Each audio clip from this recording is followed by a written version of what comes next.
planqué de. daa taxaw de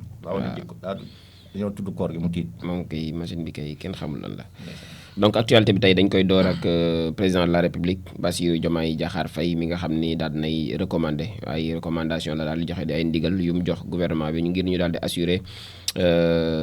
produits yi nga xam ne ñu ngi ñëw ci marché bi mu nekk ay produits de première nécessité yi nga xam ne askan dañ koy soxla lool ci biir weeru koor gi. ñu appliqué prix yi nga xamante ni fixé nañu ko ñoom gouvernement bi bu ñu sukkandiko ci ab communiqué bu conseil des ministres bi nga xam ni rot na ni ki démb ci talaata ji ci àllarba ji APS ñoom ñoo ko daal di jàngat ci contexte bi nga xam ni nag ñu ngi jëm ci liñ doon waxtaanee léegi muy weeru koor moom le président de la république daal di rappelé waat gouvernement bi impératif bi nga xam ni war nañ koo amee ngir daal di assurer ci Sénégal wërngal këpp lépp li nga xam ne mi ngi jëm ci wàllum yóbbu fa dund gi mu mat fa maanaam mu doy fa sëkk muy denrée de première nécessité wu produit essentiel ak autre prix yi nga xamante ni xam na ay prix yu officiel la gouvernement bi daal ko doon fixé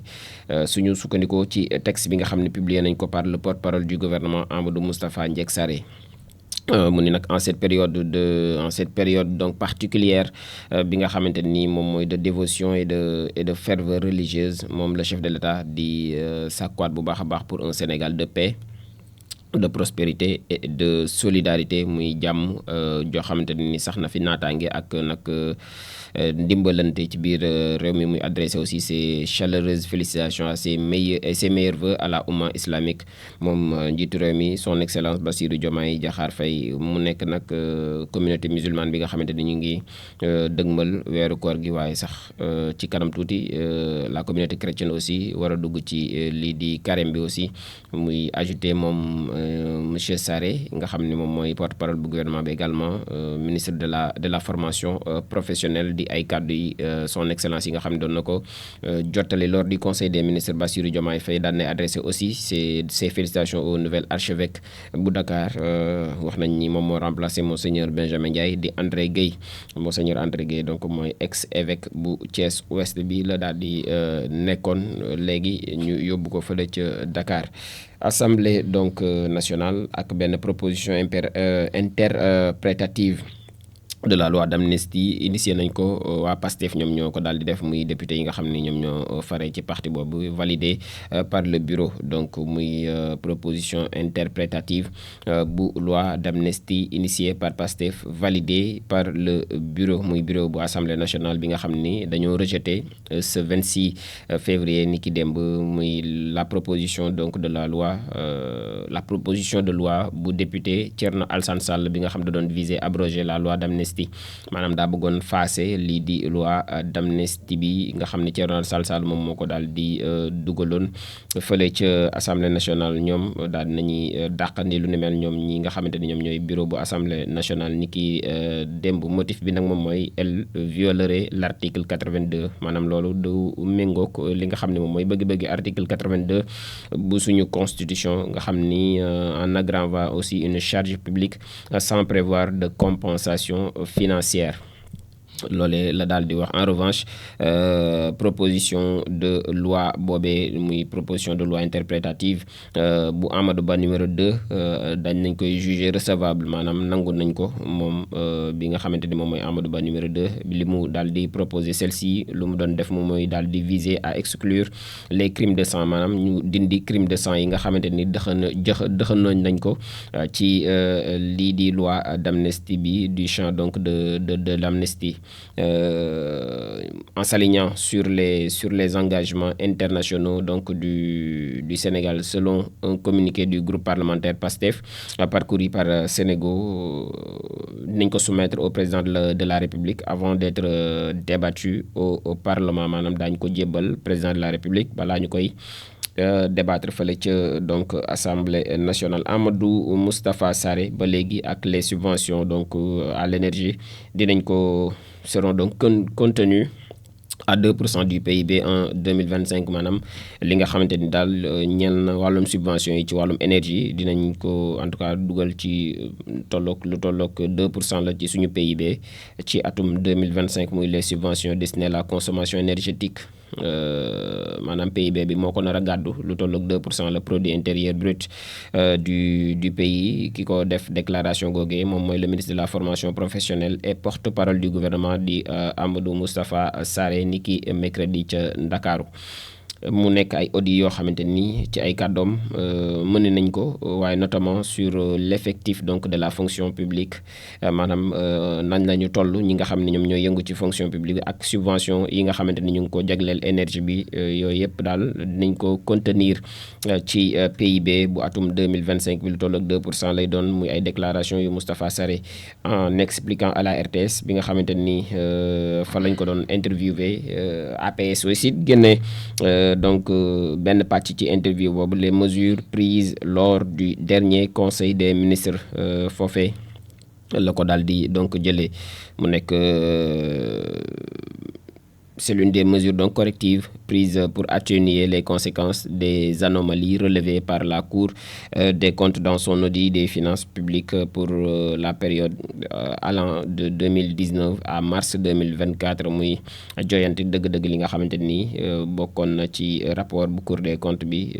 en tout cas lenn ci mesures correctives yi nga xam ne moom la ñu jël mooy subvention bële ca wàllum énergie bi. Donc ak audit yi nga xam ne nañ ko mënee notamment sur l'effectif de la fonction publique pour li nga xamante ni daal normal ci ñu daal di koy jéem a wàññi di kàddu yi porte-parole bu gouvernement bi la Cheikh Omar Diagne ginnaaw bi ñu libéré kii di Adama Fall ak la diffamation et la diffusion de fausses nouvelles bi nga xam ne moom lañ ko doon toppee sont validés maanaam la libération d'Adama Adus Fall bi nga xamante ni dañ ko doon topp ndax fausse information par le tribunal des flagrants délits de Dakar moom mi ngi suscité des réactions ginnaaw biñ ko daal di libéré parmi réaction yooyu mooy mën nañ ci lim bu Cheikh Omar Diagne qui n'a pas donc manqué d'exprimer son indignation maanaam daal xëy na d'accord ca mu ne nag diffamation ak la diffusion de fausses nouvelles dañ ko daal di valider par notre suñu justice da koo daal di valider kaddu yi Cheikh Omar Diagne la RIP donc deru gor ñi waaw rest in peace deru gor ñi di kaddu yi Cheikh Omar Diagne sur ses réseaux donc sociaux dénonçant une justice qu'il juge permissive. Chroniqueur et membre de l'Alliance pour la République moom Adama Adus Fall avait été placé sous mandat de dépôt niki lundi 25 février pour diffusion de fausses nouvelles. Arrestation aussi faisait suite à des propos yi nga xamante ni yëkkatee nañ ko lors d'une émission fële sur YouTube la doon defee émission boobee ba mu doon affirmer que am na ay jeunes yoo xam ni dañoo bénéficier wu d'un programme de migration vers le Qatar te ñi nga xamante ni ñoom ñoo ko def dañ leen doon verse jeune bu nekk jox na leen 1,5 million francs CFA ngir ñu mën a dem foofee ca Qatar ay déclaration yoo xamante ni dafa daal di jur coow lu bëree bëri ci saasa donc moo poussé sax les autorités judiciaires ñu daal di jël dossier bi ba mujjoon placé ko sous mandat de dépôt présenté ce mercredi ni ki démb moom devant le tribunal donc de grande instance de Dakar moom le chroniqueur dafa daal di en tout cas tenté na ngir leeral li nga xam ni moom mooy kàddu yam fa yëkkati mu ni nag dafay assumer en toute responsabilité li nga xam ni lépp moom lañ ñi moom moo ko wax assumé na loolu waaye amuloon benn intention pour nuire ni muy yàq maanaam amuloon daal benn intention pour yàq qui que ce soit wala quoi que ce soit di ay propos yoo xam ne affirmé na ko devant le juge malgré son mea culpa nangu na ni moo tooñ. Le procureur de la République dafa daal di ne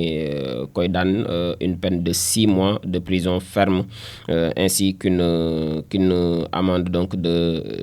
500 000 francs CFA. Toutefois juge bi lii sàkkuteefu procureur la woon waaye juge bi dafa daal di décider ne du ko topp maanaam du topp réquisition bi nga xamante ni moom la procureur daal di demander ba noppi daal di relaxer tout simplement kii di Adama Adus Fall, une décision qui a immédiatement donc provoqué des réactions kii di wàllum justice donc beneen ci wàllum justice di Assane Diouf moom it placé nañ ko en garde à vue xam nga Assane Diouf partagé leen xam naa ko Assane partagé la moom partagé nañ ko ci yoon donc Assane Diouf souvent qualifié donc d'insulteur public numéro 1 moom loolu lañ koy dàkkantale saagakat bu njëkk ci Sénégal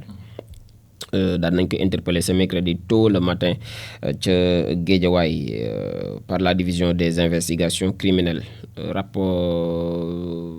médias yu bari en tout cas ñoom ñoo rapporté loolu bu ñuy évoquer les motifs donc de son arrestation wax nañ